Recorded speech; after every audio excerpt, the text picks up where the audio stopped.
On two amazing people. Uh, we have on today Ashley Shade and Damián Lima. Damián currently runs a small business, a DEI consulting firm for the trans community, Maebright Consulting. And Ashley is a political powerhouse. She is chair of outright Libertarians, chairwoman of Libertarian Party of Massachusetts, and she's also running her local community as a city councilor. Um, but yeah, these are both very prominent activists inside of the trans community, and I am honored to be highlighting their work today and asking a few questions. Without further ado, I would love to start off by giving Damian the floor to introduce himself better. Yeah. So my name is Damián Lima. My pronouns are he, him, his. I currently live in Providence, in Rhode Island. I lived in Boston for 10 years. And for about a year and a half now, I've been a small business owner.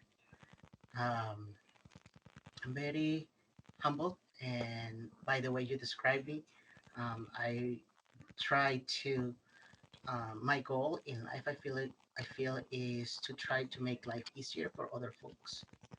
So they don't have to go through the difficulties that I have gone through. It's real. I do definitely appreciate your work. Um, Now, Ashley Shade, if you would be so kind to bless us with some information on your work. Yeah, thank you so much for having me. And Damian, it's so great to meet you. And thank you for being here too. My name is Ashley Shade. I am a candidate for City Council in the city of North Adams. I am the chairwoman of Outright Libertarians, which is a nonprofit organization on the national level dedicated to being the two-way bridge between the LGBTQ community and the libertarian movement. Our mission is to uplift the LGBTQ community within our movement and make sure all of our issues are at the forefront of our party. And I also chair the Libertarian Party of Massachusetts, where I'm the chair of the state party. So um, it's it's a lot of political things that I'm involved with. But as Damian said, my activism is all about helping other people. The way I like to describe it is before I transitioned 7 years ago. Wow, it's been 7 years now. Oh my God. Um, but before I transitioned, I played football. In high school, I played football for 4 years, and then I played 6 years of semi professional football. My job as a line person, I played offensive and defensive line. On defense, my job was to take double teams, to get hit by people so somebody else could make a play, keep people occupied. On offense, I had two jobs to protect the people behind me and to clear a hole so somebody else can run through. And I equate that to my activism today. My job is to protect the people behind me and make sure that they are safe and to clear a path so they can run through, so they never have to struggle the way I did. That is really powerful. I think that's also something that is powerful about this interview here because we have advocacy within the private sector on this call alone, and advocacy within the public. So it is really special to have you both on right now, and I find that kind of interesting, right? See such two fields often at odds, both having trans advocacy going down. But without further ado, right? I want to get into some of the tougher questions, right? Can y'all uh, describe a time, maybe, right, where you may have been like discriminated in the financial space, or what that might have looked like, um, or when you felt like you weren't seen in a financial space?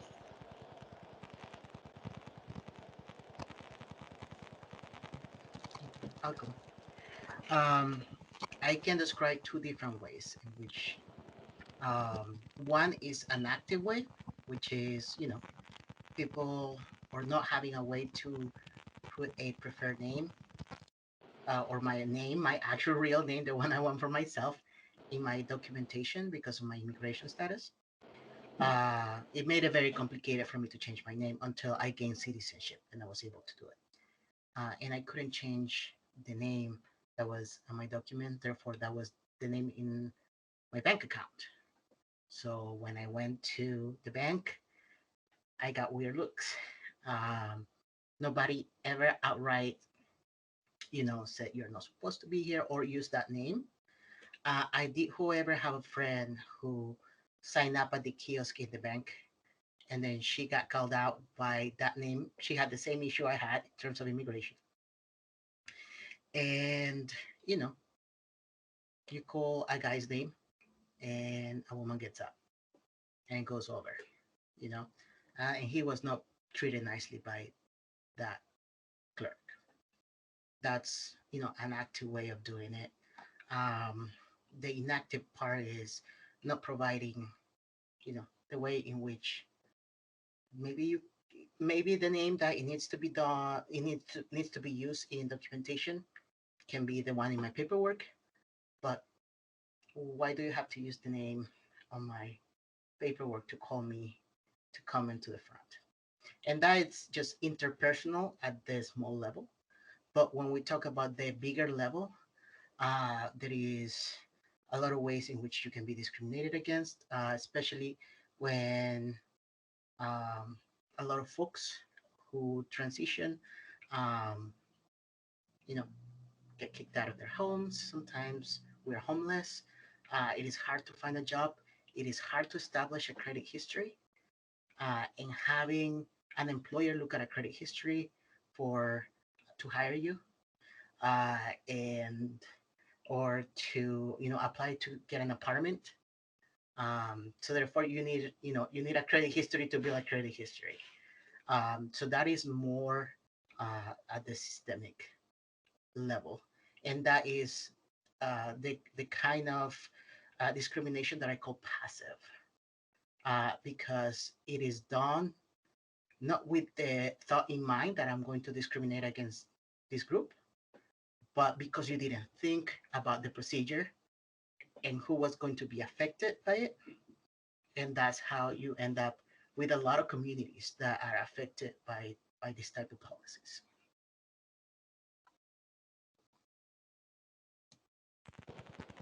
That is extremely powerful. I'm sorry to cut you off, Ashley. That's what- No, that was absolutely 100% accurate. How have I been discriminated financially? That's an easy question for me. Before I transitioned, I never had a job interview where I did not get a job offer at the end. After transitioning, it's 1 out of 10 that I even get a call back for a second interview. And even though the state of Massachusetts has laws against discriminating against trans people, it doesn't stop people from doing it. I have a very diverse, qualified background to do many different jobs and many different things. Yet, as soon as they see me and know that I'm trans, it changes the conversation, it changes the dynamics. Another issue in the financial sector that people don't talk about enough is for a trans person to open a business, it is so difficult to secure the funding that is necessary. You could have great credit, you could have the greatest credit, yet the offers of loans and business loans and funding to get your business off the ground are completely different than a straight cisgendered counterpart. And so that kind of discrimination absolutely exists in the financial sector. It exists in the hiring processes, and it makes life very, very difficult for people who are transgender or non-gender conforming or even queer to be able to participate in the marketplace and have a fair chance at being a part of the society.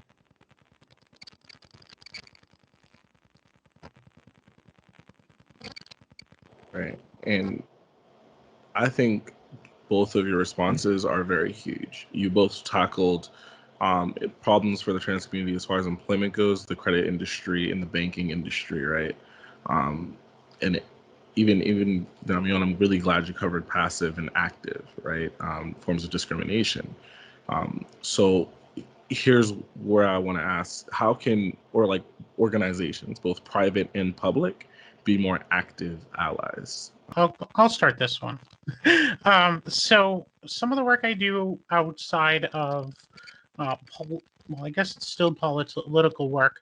I serve on the North Adams Inclusivity, Diversity, Equity, and Access Working Group. Our job is to educate the city, to help find solutions, help talk about diversity, inclusion, help talk about the issues of marginalized communities. And our job was to create trainings for our city council and our mayor so that they could have better understandings around the thought processes of how their decisions affect marginalized communities who they wouldn't have otherwise thought about.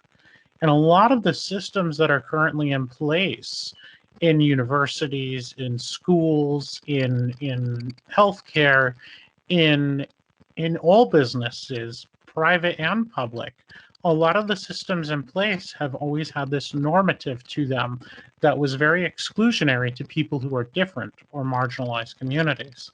So it's really important that these industries educate themselves. If you want to be a better ally, educate your staff, give them trainings, have them understand how their interactions affect different groups, how language affects different groups, how we talk to different people, how different people are going to interpret that. It's very important to understand that language and communication is not a cookie cutter, one size fits all.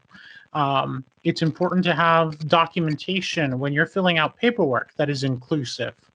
Something as simple that they don't think about is, having preferred pronouns on a form at the doctor's office is a huge step towards being an ally and using a given name rather than a birth name. When you're calling out your patients, when you're saying their names over a microphone, anything like that, it's really important to get the education and training. Train your staff, train your people, and train them to understand that the decisions they make and how they interact with people has a different effect on other communities, that they wouldn't know those experiences because they've never experienced it themselves, so they don't think about it, which is also why it's so important to invite people of marginalized communities into the conversations so they can learn and understand better what those communities face and can have a seat at the table and be represented in those conversations to make sure that everybody is welcome and included. And that's one of the reasons why I do the work I do. I started doing this work before I had the company. I was lucky enough to inherit this company. It was already formed by someone who had more access to these things that I did. And then I was already doing this type of work, and then I was invited into it. So I am extremely blessed because I did not have to go through those steps or had to go through trying to find funding for a company.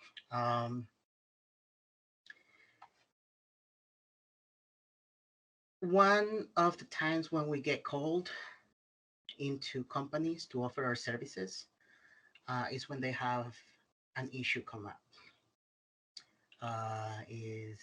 And unfortunately, a lot of folks who hire the companies is until there is a lawsuit or until there is, a social media, very public issue that has been raised.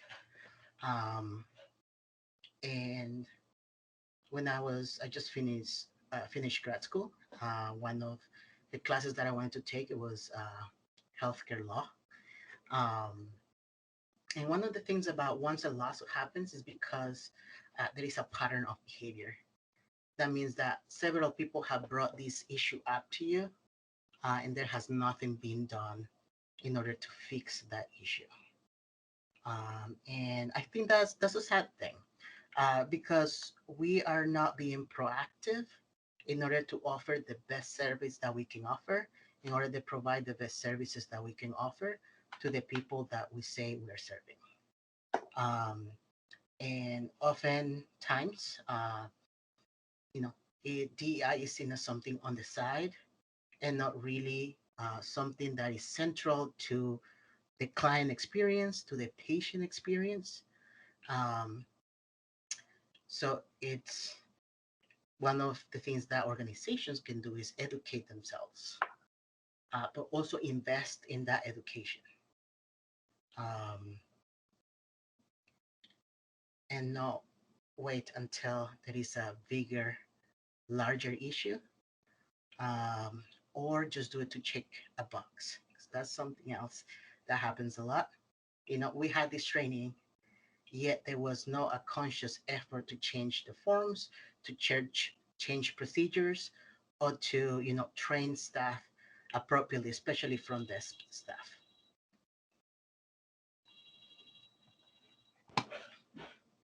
Actually, you both perfectly segued, but Damian, you brought up a beautiful point about people not being proactive, about being conscious of trans discrimination, and being active allies, right? People are oftentimes it's almost like when someone commits like petty theft or something and gets community service, like they're not doing the community service because they care about it. It's because it's a reprimand. Like it's course it's a course of justice, and it's sad that people have to already be reprimanded or already be put in a position where they have to go through something by legal mandate or something like that, or by public opinion, instead of being proactive on these things.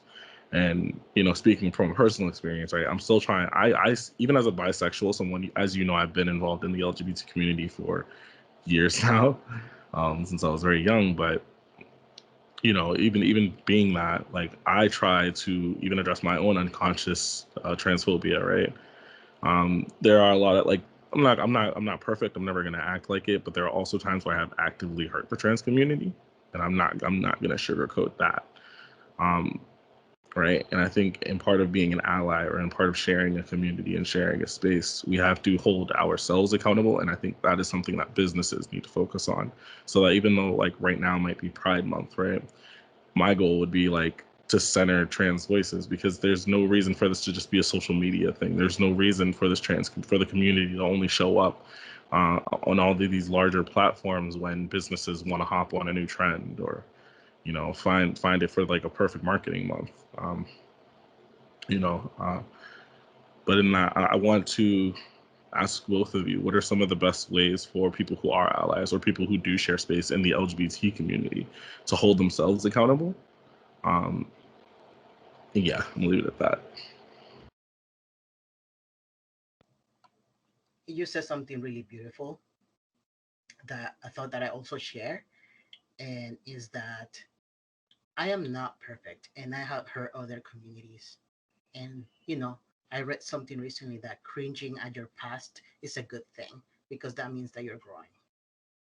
So the good thing is not to sugarcoat it, own it, and fix it as we go into the future. Um, and one of my biggest issue is being heard. Um, when you have the lived experience, when you hear the same thing from a lot of your friends, from a lot of the people that you're around that are having the same issue at the same institution, and people are voicing that, and the institution is not taking that feedback, that is where the problem really lies for me.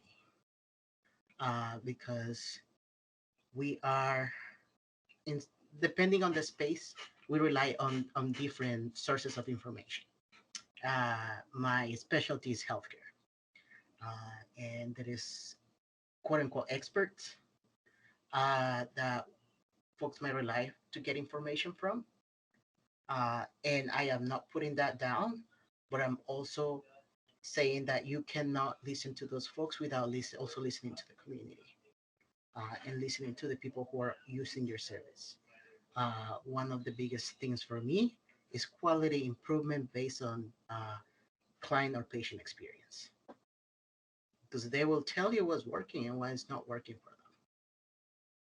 And I think centering the voices of the people who are actually affected by the decisions that you're making is one of the best ways in which you can support a community and also avoid hurting folks by doing the things that you cannot think about, as Ashley said. You know, you haven't had that experience, so you're not going to think about it.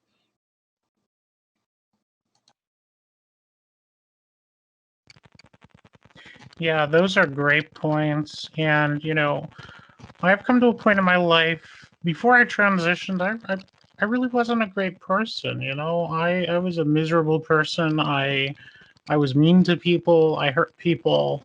I was very unkind. And, I've come to a point in my life after transition and being able to find who I am as a person and actually be able to express who I am as a person, where I've been able to let go a lot of things and resentment and hatred and anger that I used to hold.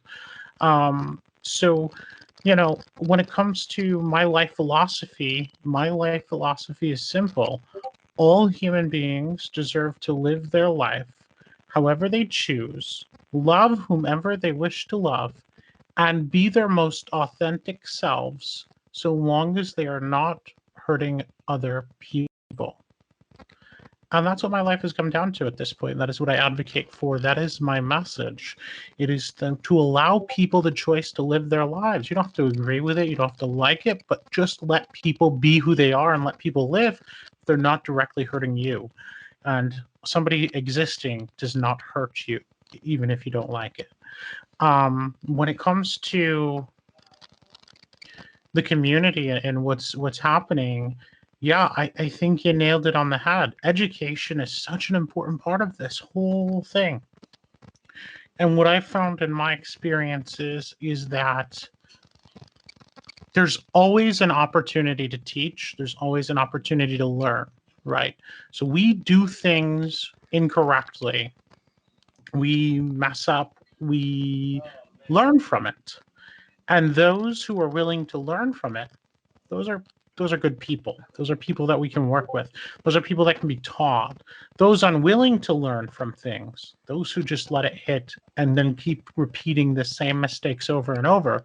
Now they are at some point complicit and intentionally harming people because now they've been given the education and they choose to ignore it so they can continue to harm people.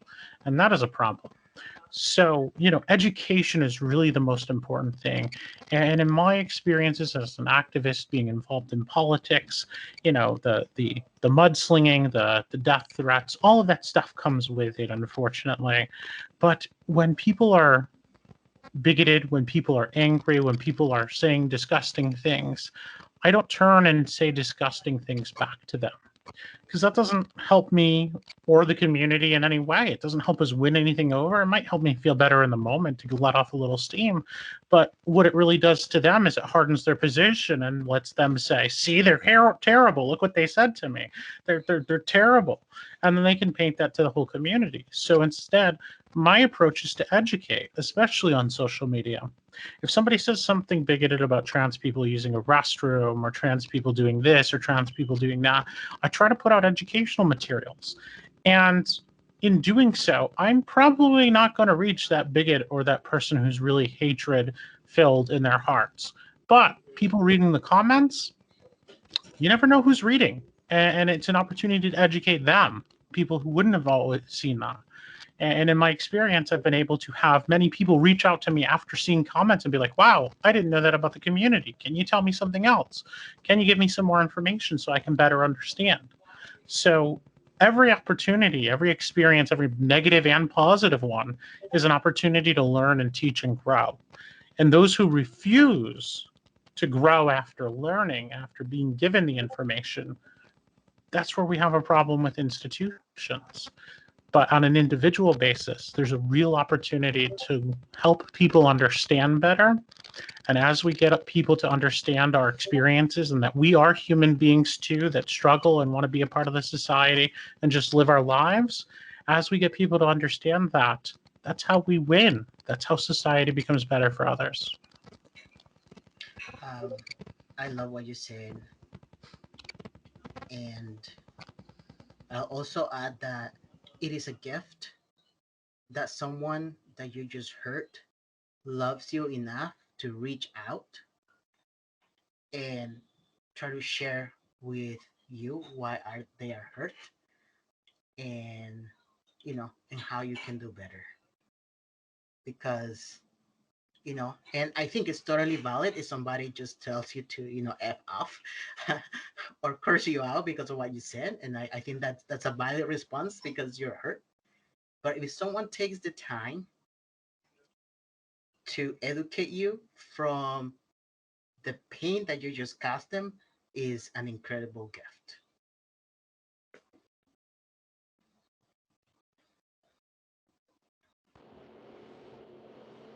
I think that is very, very huge. Especially in terms of holding yourself accountable and understanding what others are holding you accountable. To explain my situation further, this was like early 2020, right before the lockdowns, and this is somewhere where I felt as an ally, right? It may not seem big to others, but I hurt a lot of feelings in saying this. Um, and looking back, I definitely should not have handled being held accountable the way I did. But what I had said was under this post where two men, well, one man and one non-binary, one more masked non-binary person were getting married, and the non-binary identified person was wearing a red dress that was really simple, um, and he was like, I mean, they were like very hairy in the inside of the photo, and I think I had said something to the effect of, I don't think I would go. Like, I think I would support, but I don't think I would go to that wedding, right? And in my mind at that time, right, me not thinking about how this might affect other people or how this comment might be seen, in my head, I'm like, well, it's not that big a deal. It's not that deep. It's just me, controlling my body and not choosing not to interrupt an event. When held accountable and when told like, no, this is transphobic, no, this is femphobic, no, this is a lot of things, and I'm like, I don't see that. That's not for me, yada yada. And so I'm going back and forth with people who I just hurt about why their feelings shouldn't be hurt. And that doesn't, the more I look back on that situation, it's like, why were you so self-centered? Right. And I think that's a huge problem for many allies. Right. Um, I think absolutely you bringing up that point about people caring enough about you to want to hold you accountable, to want to have those discussions, and for folks to come back and say, let's discuss this more, is huge. um and then again, just for other people, for other allies, right, like, don't take that for granted, right? Grow from it and don't center yourself where you are not the center, where you are not the hurt party, right? That's not, I think a lot of what needs to happen in this space, especially when people don't acknowledge that they hurt others, is a restorative justice process. Um, it's one of my favorite things, but acknowledging that you hurt someone, listening to how you hurt them, and then growing from it, being better, and taking from it like that you hurt someone, you need to acknowledge, kind of like the oops ouch system from Boston Glass, you know. um, a huge throwback, but it's someone says ouch, and then you say oops, acknowledging that you just hurt their feelings or whatever, and then you kind of, you not just resolve the issue, but the idea is you grow from that and you address the pain that you caused to the other party. Long story short. But I know I've also still been taking up a lot of space talking about my story, but I really want other folks to know who may be seeing this, that I am not perfect. I have not been the perfect ally, but I am trying to grow. Um, and more on that piece, I do wonder what your advice would be to trans youth, right? Who may deal with people around them who don't understand their identity, who may be misintentionally or even intentionally hurting them and discriminating against them. What would be your advice to those youth going through that?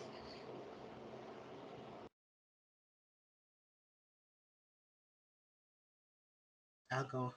um, I'll say that it might be dark right now, and I might be really tough, uh, but you can build your own life. I had to move across the country. uh, you know I built my own family now. and I am happy. You can be a happy transgender adult. You know, you it hurts to cut off the people that hurt you, but you don't have to keep anybody who's toxic to you in your life. And sometimes they will come back. My family has come back into my life, and we're learning. I had a beautiful conversation with my brother last night where I answered some of his questions.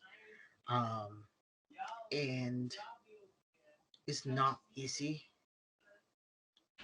but the happiness I feel is worth it. I have a loving husband.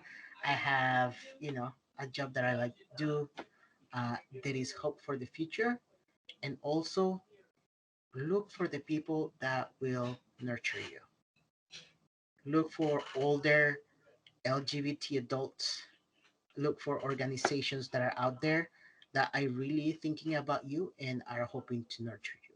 Not just anybody, but think about those people that have your best interest in mind, and how they can, people will, especially in this community, people will step up to help you.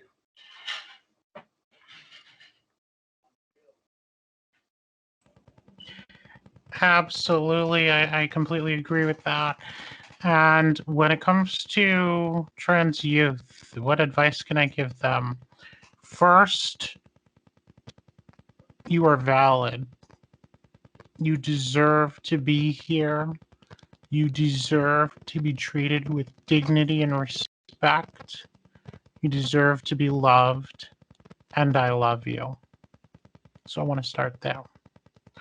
Second, it is absolutely 100% okay to be who you are. It is also 100% okay to choose when and where you decide to be who you are. It is important that you learn to build relationships with people, that you know that the future can be better than it is when you first come out. Coming out is the hardest part. It really is. When I came out, I will never forget the day I came out, September 3rd, 2014. I started living as Ashley publicly from that day forward. And I will never forget that morning walking out of my house, how terrified I was to show up at work, working in a pharmacy, which is a very public business. Walking into that pharmacy and saying, "Hi, my name is Ashley," having to explain that to people. And I will never forget how scared I was, how afraid I was. I threw up twice on my way to work, and my walk was a quarter of a mile away. In a quarter of a mile distance, I threw up twice, because I was terrified. I didn't know how people were going to react to me. I didn't know what was going to happen. But from that moment on, I showed up. Some people were rude. Some people were kind and supportive. But at the end of the day, I got through it and I survived. And from that day on, I decided I'm free. I finally get to be me. This is who I am. Nothing else matters. I'm free to be who I am, and nobody can ever take that away from me. And once you get to that point where you decide, this is who I am and this is who I'm going to be, nobody has the right to take that from you. Nobody. So my advice to trans people is this: spread love into the world and you'll receive it in kind. Second, have hope. Don't give up. We're here for you. You're not alone. There's millions of us on this planet. And we will come together as a community to support, help, and love each other. Because we understand what it's like too. And the third thing that I would say to trans youth is be ready to fight. Because it's not all sunshine and rainbows and butterflies. We've got to fight back. We've got to be vocal. We've got to be loud. But there's good ways to fight. I fight back with love and education. You find what's best for you to fight back. okay? And when you are fighting back, please be safe. I'm 6'2" and I used to play semi-pro football. I can keep myself safe. When I have never experienced someone come up to me and physically challenge me or try to hurt me, because it would be very unwise for them to do so. And as Jeremy can attest to, I'm known as the most uplifting person, literally and figuratively, in my movement, because I actually pick people up off the ground and give them massive hugs, because I like to spread love in the world. And so I'm safe doing this work, and that's why it's my responsibility and duty to do it and be a vocal voice for the community, because I can protect myself. I can help protect you. So be safe in what you're doing. So have hope, spread love, know that it gets better, know you're not alone, and be safe. And if you ever need anything, I'm always here for you.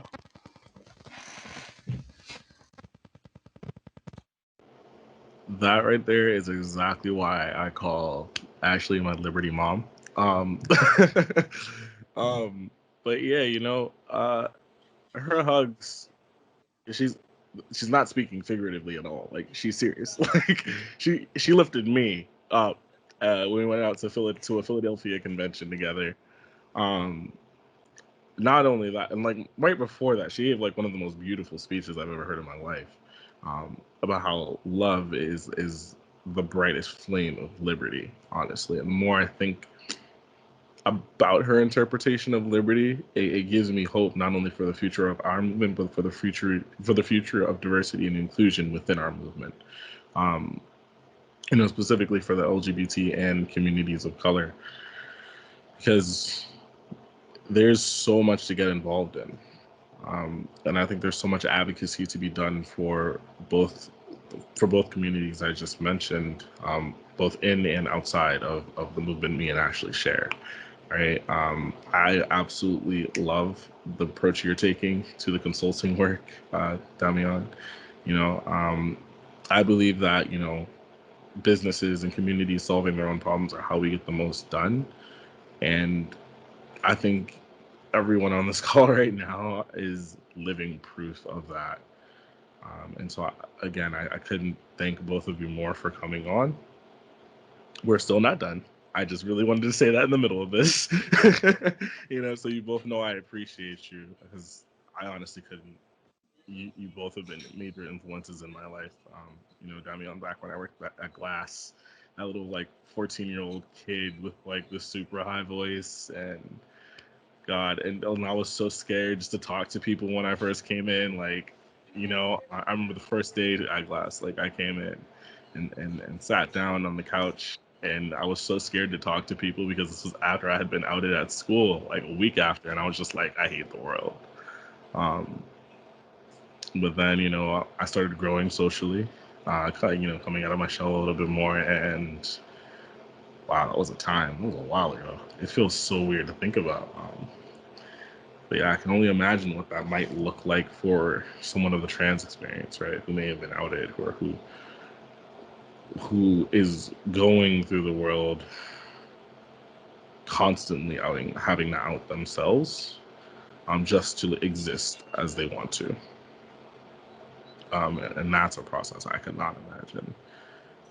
And so back to the trans youth piece, right? Because I know what the experience of being outed is like from a gay perspective. From a trans perspective, how can allies within the LGBT movement and still like and outside still support trans youth without overstepping on, say, like the advice or the love an actual trans person can give that youth? Because it's not the same, and I'm not going to pretend like it is. Um, I can say one of you mentioned outing, and that's something that I observed a lot when I was working with young people, where adults think is the best thing to tell their parents, when that actually might put youth in danger. Um, you know, let young people be. Believe them when they tell you who they are. They know better than you do. you know. And when you're growing up, you are exploring, you are coming onto yourself. So it's okay to explore with clothing, with identities. You're trying to find out what you want for yourself. So, letting just young people be, letting young trans kids just be who they want to be. You know, they might change their mind, they might not. It doesn't matter. However they are, your job is to love them and to nurture them. There is something called the Family Acceptance Project. Um, and one of the biggest things that I got out of their research is how important family acceptance is. And, and family acceptance will actually affect even how much, even if you go to school, uh, even the rate of HIV in the community, it affects that. That is how deep that is. Having that love from your family or from adults in your life, and that love will save lives. You know, it will prevent suicide. It will prevent a lot of mental health issues, trauma. Um, I forgot what else I was going to say, but maybe I'll come back to it later.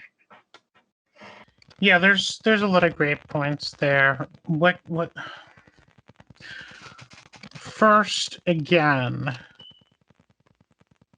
we have to get over this notion that children or young people just are stupid. We treat young people like they don't know anything. How you feel is how you feel. It is valid and real. It may not be rational or logical, but it is valid and it is real. Okay? So there's the acceptance of that. How someone feels is how someone feels.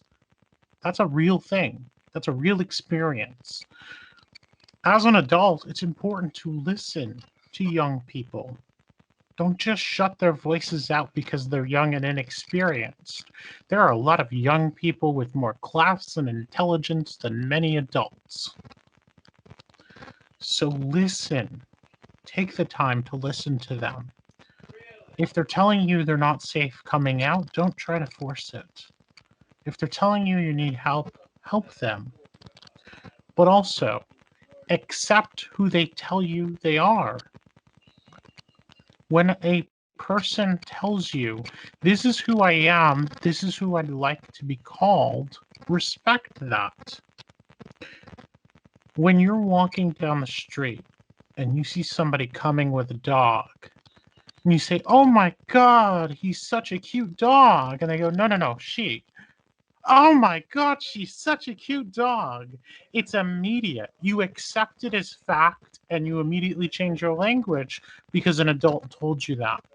But we don't give the same respect in this society to transgender people. You say, no, I am she. No, you're not she. Don't question what people identify as. Do not question who someone says they are. They are who they are. It's a matter of dignity and respect. And when it comes to helping young people, here's the breakdown. It is proven that you can reduce suicide risk in transgender teenagers by over 60% by just affirming their chosen name and pronouns. Just by treating them with dignity and respect and acknowledging who they wish to be, you can literally save their lives. And that's what we're talking about here. We're talking about life. We are all human beings. We all have needs and struggles. We all have wants and desires. We all live, we all breathe, we all die. We have to come to a point in society where we accept people for who they tell us they are, not our own preconceived notions, and we treat each other with dignity and respect, always. That's the forefront. That's where we need to get to. So how does that help trans youth? It saves their lives. It is unfortunately a radical notion when a parent is accepting and loves their child unconditionally, when it should be the normative. As a parent, it is your duty to love your child unconditionally. And when they make mistakes and when they mess up, you can still love them. And you should. The unconditional love of a parent is what all human beings desire and deserve. And I'll leave it at that.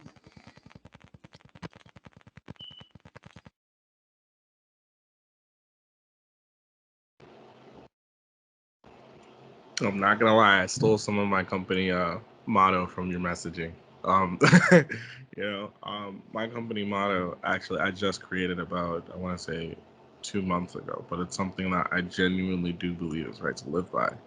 The three words I use to really describe that are leading with compassion, integrity, and service. Right? Compassion as a business in the sense of acknowledging like whoever that I want to bring on staff or whoever I serve, I'm meeting them where they're at, and I'm not judging them while I serve them in the financial space. Integrity in the sense that I'm making sure that they know that I see them, and they know everything about that. I'm completely transparent. They know everything that I want to do and serve them with, and right. Then the service, I take that into providing a good quality service for everybody across the board, right? And I think this translates, and this isn't just me obviously being like, hey, like, look at me, look at my business, look at what I'm doing. It actually genuinely translates over into my personal life, because now that I'm making sure this is something that I stick to, I want to make sure that I, like, when I'm around trans youth, right? Like, I'm here to be for them. I'm actively engaged with my unconscious biases and with the more conscious ones, and I'm making sure to bring that to the forefront to consider as I speak to more people and more trans folks or trans identified folks, so that I don't contribute more to their trauma, because like you just said, Ashley, it is a matter of life and death, right? That level of inclusion. And I also want to highlight Damián in that, right? Because it's like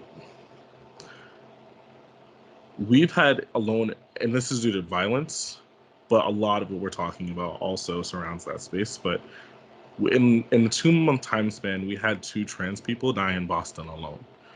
Boston is one of the most deadliest cities for trans people in the U.S. And in looking at that, we often look at Boston as like this hub that is just full of beauty and is so accepting and is yada yada yada yada yada. But we never address what's really beneath the surface, and I think a lot of that is coming to light inside of this pandemic. And insofar as highlighting what might be beneath the surface that we don't talk about enough, or that businesses aren't talking about enough, people in general, whatever, can you highlight anything that you feel like might need to be highlighted that hasn't been talked enough in pop culture at all? Um, I think one of the biggest things, especially I have a lot of feelings about Boston, is one of the words that comes to mind is performativity. So people want to say the right thing. People want to be seen as if they're doing the right thing, but that doesn't translate to actually doing the right thing. So it's not just mentioning people of color in your speech or somewhere, but also actually looking at your practices and doing analysis of the actual impact. And once you see the impact, that's when you know if you're doing something racist or not. Because statistically speaking, if there is 10%, you know, Black folks and there is 15% or 5% Latino folks, for certain outcomes, it should be, 15 and 10% respectively. But once you look at the outcomes for financial institutions, healthcare institutions, then you see, if 50% of this specific population is doing worse and their percentage of the total population is only 10%, that disproportion is telling you that there is something that you're doing that needs to change. So, and to be honest, a lot of places do not want to do that. And when this information comes to them, their first reaction is, no, that's not us. It's on our mission that we're going to, respect. We're not going to be racist. Um, but if your practices are saying something else, then you're not living up to your word.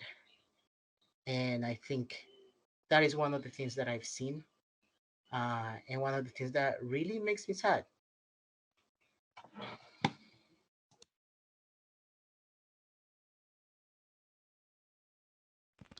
Yeah, yeah, I would definitely agree with what it comes down to is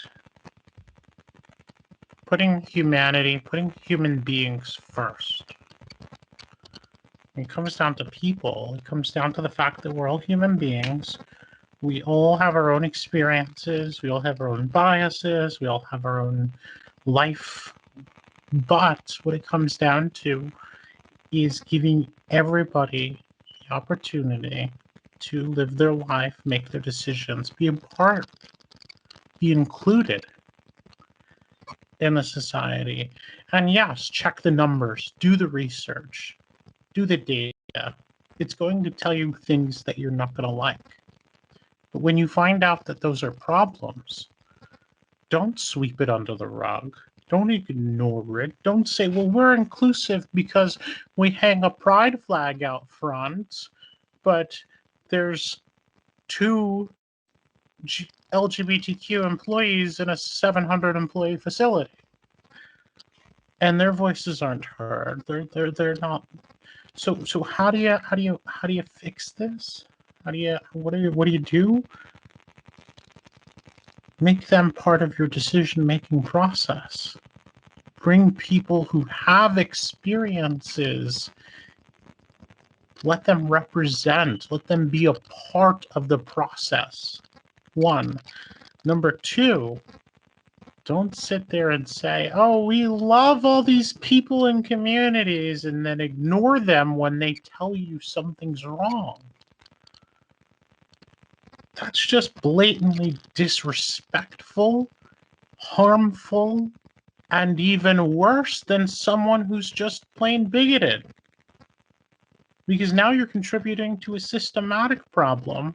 You're sweeping it under the rug, and you're trying to say everything's fine. Everything's not fine. That's a bigger problem than the racism or the bigotry itself. It causes people direct harm because you're misleading and telling everybody else everything's okay when it really isn't. So when you get the numbers, you get the data, and you get the information, you hear the voices, own up to it.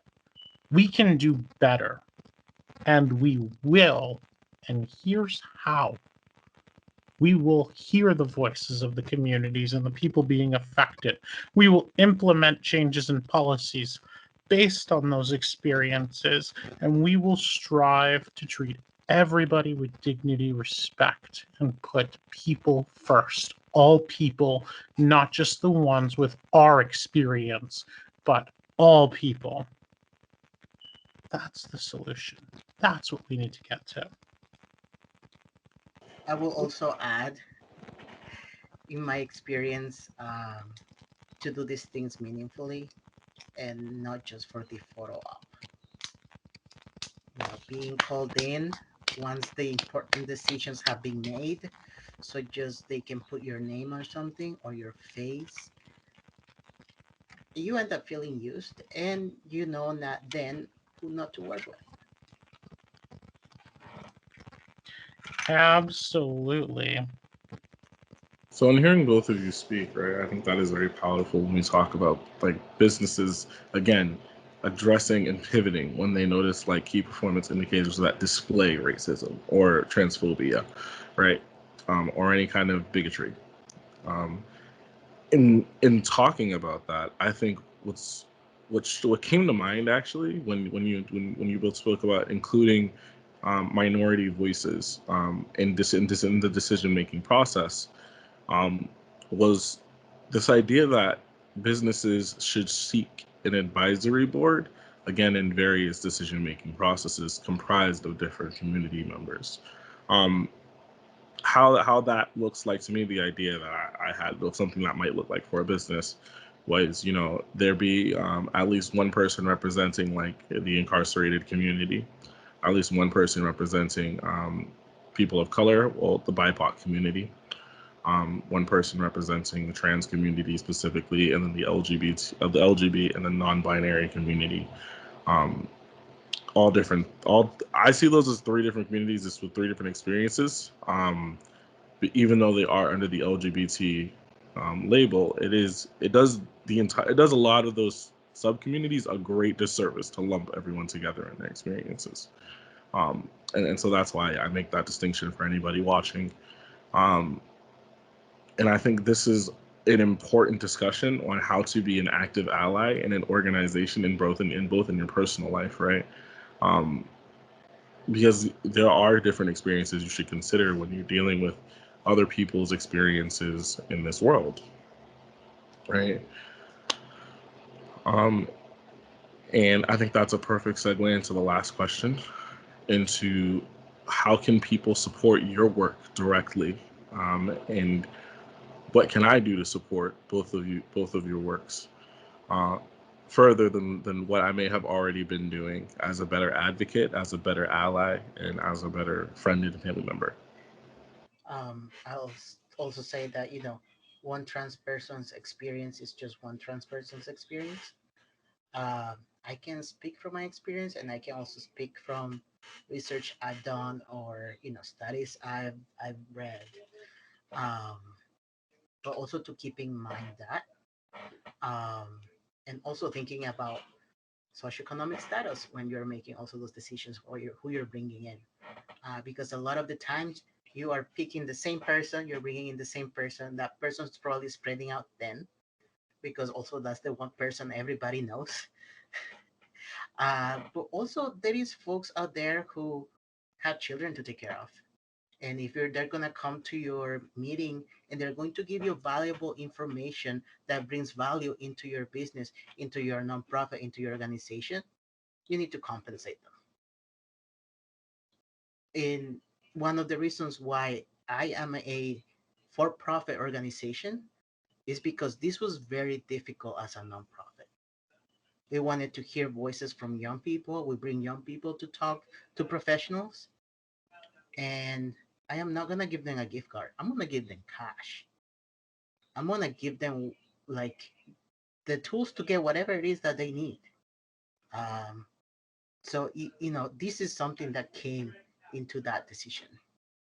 Um, just because I want to um, compensate people for the value they bring to my business.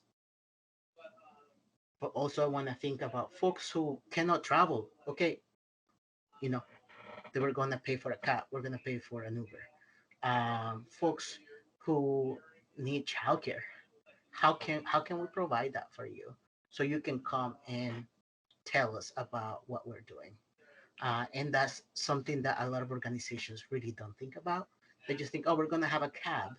And then you have a lot of people who are retired and have the time and the money to get there, or folks who are just trying to get their name out there, um, and may not be experiencing the hardships that the people who you're not thinking about and you don't have in your cab, um, that the people that really need to be there are not there. So, I completely agree with that. That is so important. Um, you know, if you are asking members of the community to bring value to your business or industry, then treat them like they're valuable and compensate them because they deserve it. Absolutely 100% agree. That said, everything I do is basically volunteer, so I can't say too much. You know, and I volunteer for other reasons. My reasons are to open that pathway. You know, in my community out here in Berkshire County, Massachusetts, not a lot of people feel they can speak up and speak out. So I've become that advocate. I'm that person here. And so I have a responsibility to that. I'm within a movement where people sorely need education. And I can say I've been a part of this movement for 3 years now. And if I had not been a part of the Libertarian movement for the past 3 years, this party would be far worse off in their education and understanding of trans issues than if I did not join this movement. And so, even within this movement, I've become a leading voice and activist and advocate when it comes to the LGBTQ community and especially the trans community. And I take great pride in that I can do that. But yes, we get run very thin. I know that firsthand. But how can you support? There's 3 things that I ask all allies to do. Number 1, this is Pride Month. Pride started off not as a celebration, but a riot. Pride was a fight back against government oppression, police oppression, brutality, and the forced by law, forcing people to not allow themselves to be themselves in public. So remember that. Pride was a riot. We are here to fight.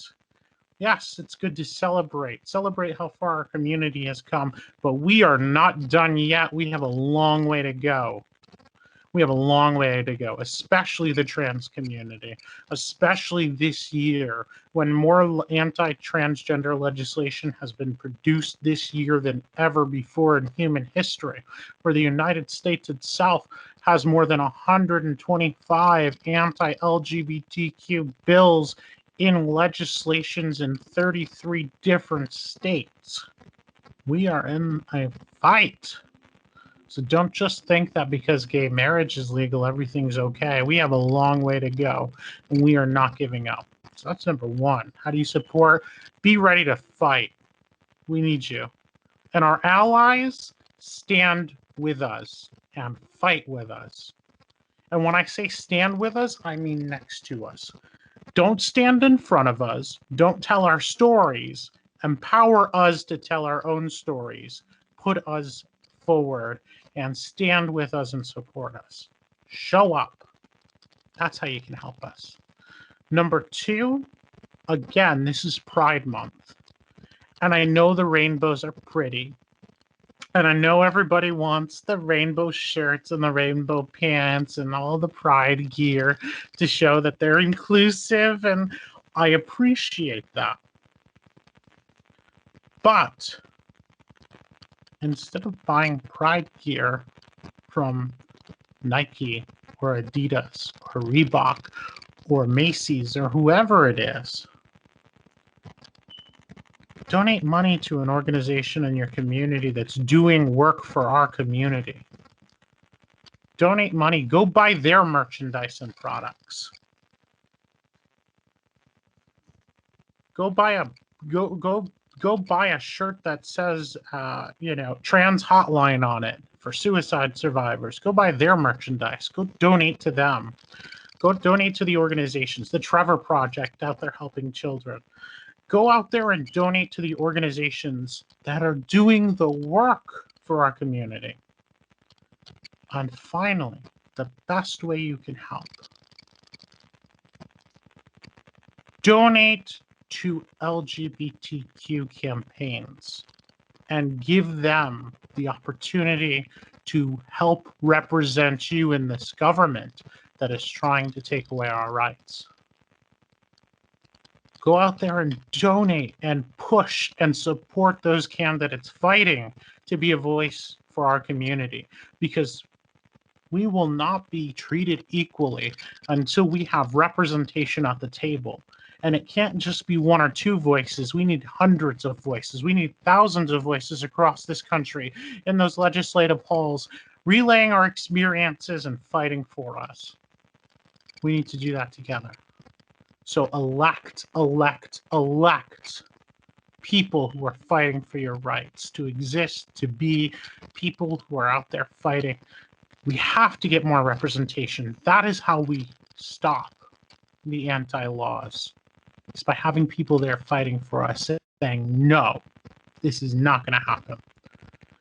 And we can't trust the regular system. They've proven that, oh, we'll be allies when it's convenient. But when it's not convenient, you're on your own. So we need to put our people into power. We need to put our people at the table. We can't trust them to do it themselves. We've got to be part of the solution. So fight, put your money where your mouth is, put it to good causes. Donate to actual organizations doing the work. Donate to campaigns.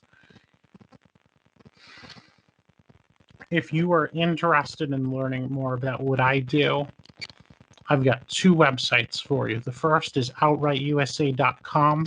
That is where you can learn more about Outright Libertarians, the nonprofit that I work for, the organization that takes up a lot of my time and efforts. That means the world to me.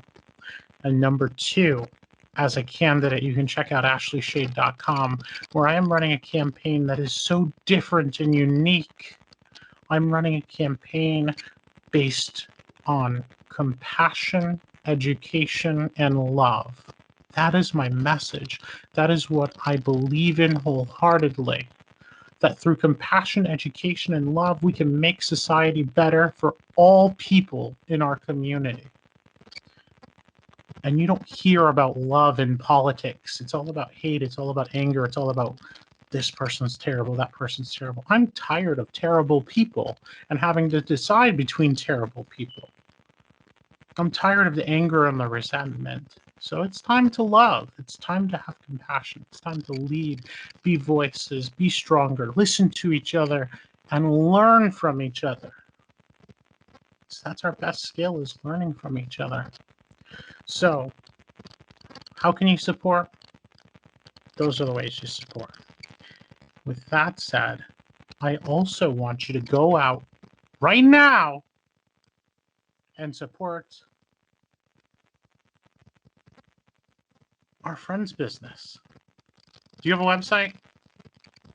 Yes. Promote. Come on, give us your website. Come on. Maebright.com. Maebright.com. I want you to go on there today and send a donation. I want you to go to your employer and say, hey, Maebright.com, they can come in and help us understand better and help us teach us policies and procedures. Check out their website, hit them up, give them your business, help our friend here help you and your community. You want to be an ally? Hire this person, because they are incredible. They do amazing work for the community, and they will help you become a better ally by teaching you everything you need to know. Thank you. Yeah, hire trans people. Hire trans people. Yes, we want jobs. We want to work. We just want to work and be part of the society too. Hire, hire, hire. Let us work. And we work hard because nobody else will give us that opportunity. So you give us that opportunity, we bust our asses for you. So give us a chance. Yeah, like I know, being Black and LGBT, I have to work 30 times harder than my peers, and being trans, period, as an experience, right? I can only imagine what that figure might look like, as far as how hard you have to get in just to get inside of spaces, right? And then to work to be tolerated, because if you have to work, you can't work to be accepted. That's an internal thing. To work to be tolerated inside of certain spaces, even tougher to get your work done. You know, I have worked very closely with Ashley in the last few months, and I have seen a lot of what she's talking about directly, and I'm pretty sure, Damián, you've also gone through it. As an ally and as someone here, absolutely support both the work of Ashley Shade and of Damián. Hire these people. Start compensating Ashley for all the consulting she does for free. Start compensating Damián further for the work that he does. I got one more thing to say before we go. First, Damián, thank you. It's a pleasure to meet you and have this conversation, be a part of this with you. Thank you for the work that you do for our community. Like, it's amazing. It's beautiful, and I really just want to thank you for that. And I also, you know, I don't know you outside of this conversation. Or any of you who are listening, I may not know you. But again, I just want to repeat, it's so important. You are valid, you are amazing, and I love you. And you deserve love. And I want you all to know that, my community, my people, I love you all so much. And that's why I'm here. We got to be better to each other. We got to be better to society. So spread that love, spread that compassion, and support each other. So, Damián, let me know how I can support you. I'd love to chat with you afterwards outside of here. And and I just want you to know, thank you so much for everything you do for our community, and I love you, and you're an incredible person. So thank you. And Jeremy, my newly adopted Liberty son, I love you, my dear. You are amazing. You do such great work. You work hard. You put up with so much, and it does change, and it does help. And even though we have to struggle, and even though we take these struggles, we really do have the ability to change people's lives and thoughts through education and love. And I see it every day, and I see how both of you contribute to that. And it is beautiful to me. And I just want to say thank you to both of you for what you do. So. Honestly, yes. I feel like my heart is 10 times bigger right now.